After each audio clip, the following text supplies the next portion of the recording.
Hello everyone, welcome to my YouTube channel. My name is Irene. I'm a fashion designer in Ghana, Kumasi. So in today's video, we will be watching how this elegant kente beading was done. Please, there will be more techniques that would be used in this video. That is why it is quite longer in quote. But please do watch it so that you will be able to learn more than 3 techniques that was applied here. And don't forget to like, subscribe, share, and turn on your notification bell. So fast forward into it. These are the things that I used. I use like a sequins and the bicons and crystals. I use green, but if you prefer to use any other color, you are good to go. But I don't cut my threads when I'm starting the project. And in the middle of it, you will get to understand why I don't cut my threads. So I actually work around the crystals. I pick 2 crystals, 1 sequence, pass it through it. Kindly do watch this video vividly so that you can get the maximum understanding you can ever get. And please, these techniques that are applied on this kente can be applied on any fabric of your choice. So it is not just limited to kente beading, but it can be done on any fabric at all. So please don't forget to watch it to understand the whole techniques that was applied here and everything that made everything successful. These are the materials I used. I used my fishing wire. I used my bicons and crystals. But you can use, as I always say, you can use any materials that are available at your end or in your market to achieve whatever you want to achieve. But if these are the exact materials you want to use, these are the things I use. I use my sequins, I use my fishing wire, 3.5. I use my bicons and crystals, as you can see here. This is how it was done. You pick your 1 sequin, you pick 2 crystals or bicons, you pull it to the side, pull it down, make sure that it is ending at where the pin is going to get attached to, just so that there will be no spaces in between it, right? You pick your sequin,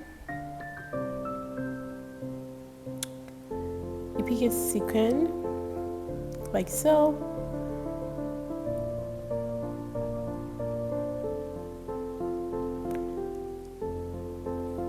You pick your bicons like so, and then you pull it through it. Voila! This is what you have. So here, you pick your sequins, you pick your bicons, you pass it through. But here, kindly do take a very, very great note of it. I'm going to be explaining to you the reasons why I don't cut my threads when I'm starting my project. People have been asking me, why don't you cut your threads? But the same video was explaining the reason why I don't cut my threads. But yes, they just watched 2 minutes of it and they were done. They were asking questions. No, when you see videos like these, you try your best to watch the full thing for thorough understanding and explanations, because most of my video I do recording at the end of the day to explain to you why things were used. So if you keep on repeatedly asking me questions that I've already answered in the video, it becomes quite difficult for me to really get what you're talking about, because I've already talked about it. So sometimes it just marvels me, or it just makes it quite difficult for me to explain to it thoroughly, because I've already done it, the explanation in the video. So I just kind of wonder if the person actually even watched the video. So this is the reason why I don't cut my threads in the beginning of the project.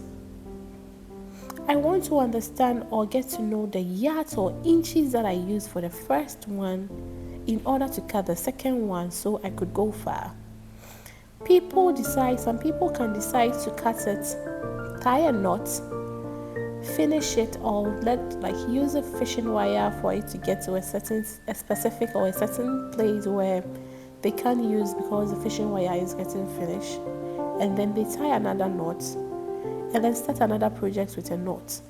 That is you using 4 knots in something that you could have just used 1 knot in. That is the reason why I don't cut my threads. I try my best to make sure that I limit the amount of knots that comes in my project. So I leave it on it. So wherever I get with the first one, I get to understand the inches that was used or the yards that was used for me to reach there. Then I add more. If I have to add lesser, I add lesser and I achieve it. If I have to add more, I add more to achieve it. My main aim is to limit the amount of knots that I have in each project I make. That is one of the secrets I use. That is the reason why I don't cut my threads when they're beginning. I just want to understand the yards I'm working around in order to save the threads not for it to go waste or to get shortened. That is the reason why I do not cut my threads. But I hope you're understanding the formula or the techniques that was used here in this section. There are other techniques that would be used in the other sections that are yet to come. So kindly stay back, enjoy, and don't forget to like, turn on your notification, comment, and share.